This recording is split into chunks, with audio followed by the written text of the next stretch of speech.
Allez, on continue sur le calcul littéral.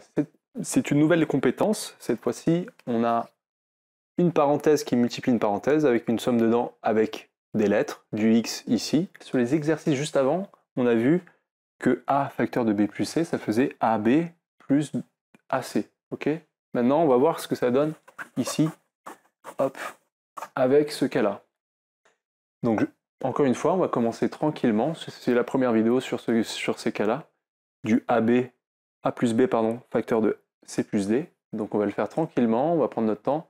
On va faire d'autres exercices après plus compliqués, avec d'autres avec du moins, avec d'autres lettres, pour voir un peu tous les cas encore une fois.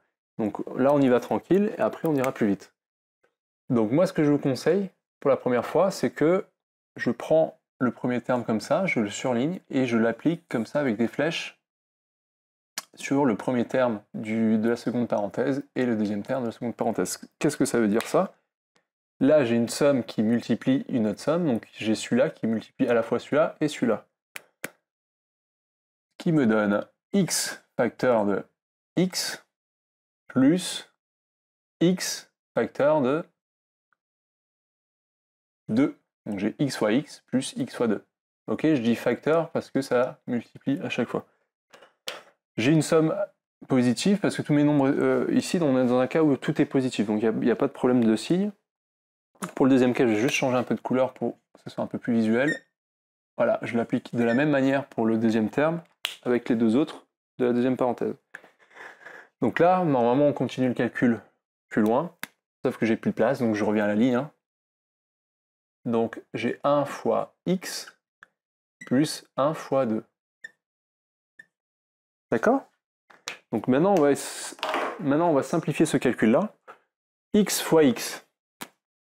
Quand j'ai un nombre qui est multiplié par lui-même, en maths, on le met au carré. J'ai x fois 2. Avec les produits de lettres et des nombres, c'est toujours, on colle les deux déjà, et on met toujours le nombre devant. On met la lettre en suivant. Donc ça nous fait 2x. 1 fois x, en maths, on pourrait mettre un x, mais comme il y en a un, c'est comme si on mettait juste un seul x comme ça. Ok? Donc c'est toujours plus simple de mettre x comme ça que 1x. Et à la fin, 1 fois 2, ça fait plus 2. Bon, j'ai un peu de place, je le mets là. Maintenant, qu'est-ce que je fais? Est-ce que je m'arrête là? L'énoncé me dit de développer, de réduire et d'ordonner. Donc développer, on vient de le faire. Réduire, qu'est-ce que ça veut dire? Ça veut dire que quand j'ai plusieurs termes qui se ressemblent, les x carrés, les x avec les x et les nombres avec les nombres, je les rassemble. Le x carré, il est tout seul, donc je ne peux pas vraiment y toucher, donc j'y touche pas. Et par contre, les x, j'en ai deux termes. Donc 2x plus x, j'en ai deux d'un côté et un de l'autre. En tout, ça fait 3. Et à la fin, il me reste le 2 tout seul. Donc après, là j'ai réduit, mais j'ai pas encore ordonné, mais en fait c'est déjà ordonné parce que comment j'ai développé a fait que c'était déjà ordonné, mais c'est pas toujours le cas. Ordonné, ça veut dire qu'on met les facteurs de x, enfin de la même lettre en tout cas, avec la puissance la plus haute en premier. C'est-à-dire, si j'avais un x puissance 3, je l'aurais mis en premier. Mais là, mon plus haut degré, c'est 2. Donc c'est le x carré qui est en premier, et après j'ai les x, et après j'ai les nombres, le reste, quoi.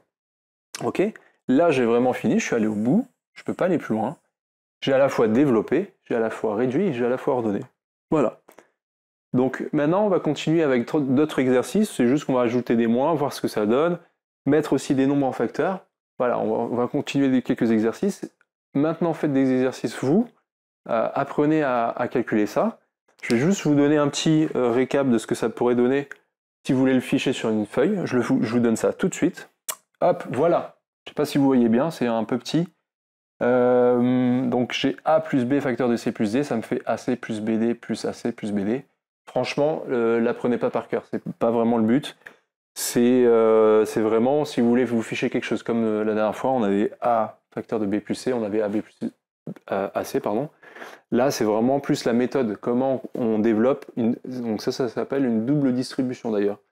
Donc comment on double distribue comme ça? Ben voilà, vous avez la méthode, on va le refaire plusieurs fois, vous inquiétez pas, mais c'est vraiment en le faisant, ce genre de développement qu'on apprend à le faire. Sachant qu'en plus là, réduire et développer et ordonner, pardon, ça n'a pas vraiment de sens. Là, c'est juste développer. Donc vraiment retenez plutôt la méthode et on continue l'exercice tout de suite.